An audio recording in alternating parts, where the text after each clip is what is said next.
Bismillahirrahmanirrahim. Assalamualaikum warahmatullahi wabarakatuh. Siksa kubur orang yang gemar ghibah dan adu domba. Alkisah, hiduplah seorang pemuda penduduk kota yang memiliki saudara perempuan yang tak tinggal bersamanya.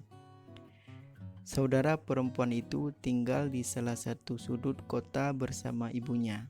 Ya, pemuda itu sepertinya memiliki urusan lain hingga memaksanya untuk tidak tinggal bersama keluarganya.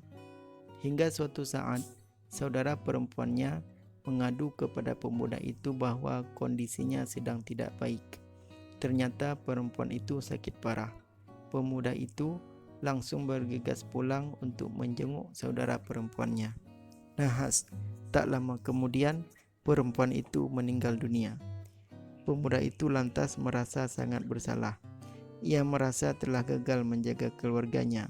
Sebagai lelaki, ia merasa harus bertanggung jawab menebus segala kesalahannya.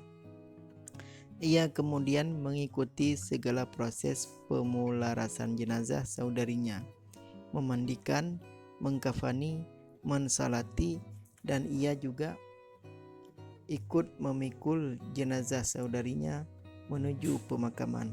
Bahkan ia pun turun ke liang lahat untuk mengistirahatkan saudarinya itu.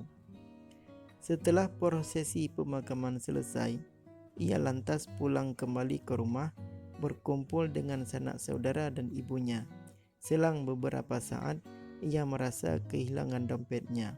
Setelah diingat-ingat, ternyata dompetnya jatuh di liang lahat dan ikut terkubur di makam saudarinya.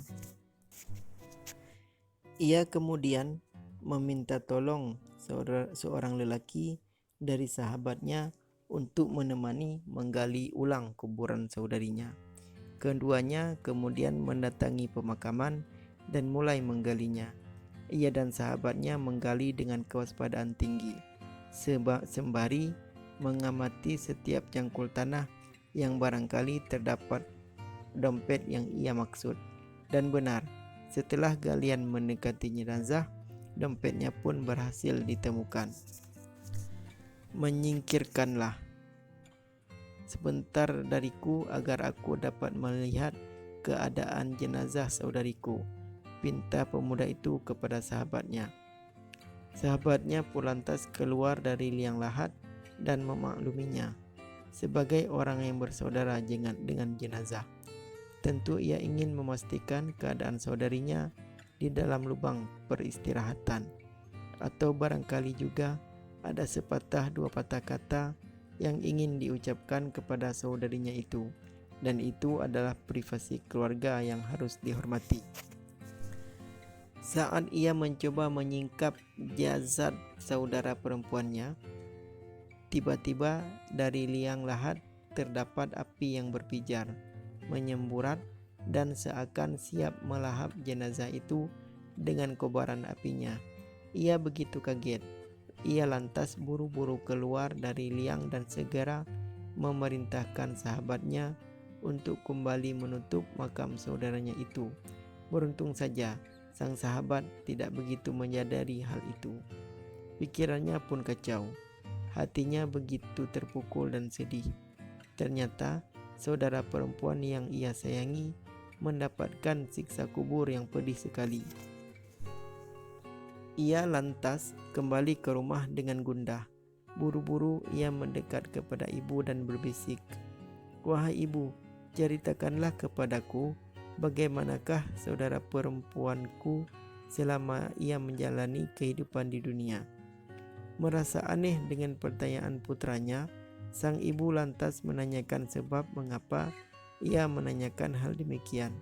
Ia pun menceritakan kejadian yang baru saja ia alami di pemakaman saudarinya. Namun anehnya, ibunya tak merasa kaget dan malah pandangannya menerawang jauh sembari berkisah. "Dahulu saudarimu itu memiliki kebiasaan mendatangi pintu-pintu rumah tetangga. Ia kemudian menempelkan telinganya di daun pintu untuk mencuri dengar perkara yang terjadi di dalam rumah tangga. Maka ketika ia mendapatkan informasi baru, ia lantas mengumbar perkara itu, berlaku ghibah, bahkan mengadu domba antar tetangga. Setelah mendengar penuturan sang ibu, ia pun sekarang paham bahwa itu adalah sebab azab kubur saudarinya itu. Maka barang siapa yang ingin selamat dari azab kubur, hendaklah ia menjauhi perkara adu domba dan ghibah. Demikianlah perkataan Hujjatul Islam Syekh Abu Hamid Muhammad bin Muhammad Al-Ghazali, atau biasa dikenal dengan Imam Al-Ghazali, menutup kisah tersebut yang termaktub dalam kitab Mukasyafatul Qulub Al-Muqarrib ila Hadrati Alimil Ghuyub fi Ilmi Tasawuf oleh Ustadz Ulin Nuha Karim, Ustadz di Pesantren Berabo, Grobogan, Jawa Tengah. Sekian, Assalamualaikum warahmatullahi wabarakatuh.